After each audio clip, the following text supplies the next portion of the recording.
கருப்பு அடிடா இத சொல்லிக்கிட்டே புடிடா. கும்தளக்கர கும்மா இத வாங்கிக்கடா சும்மா. ஆட்டங்காளி படுதாக்காளி சீன்காளி வாடா என் தக்காளி.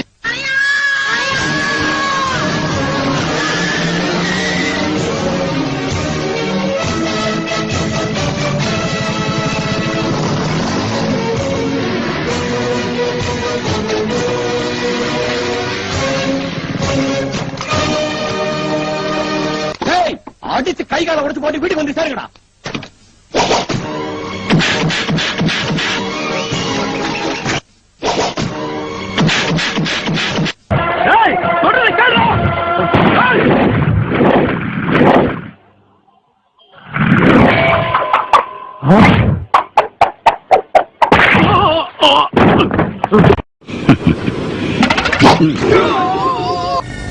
என்ன கொடுமை சரவணன்.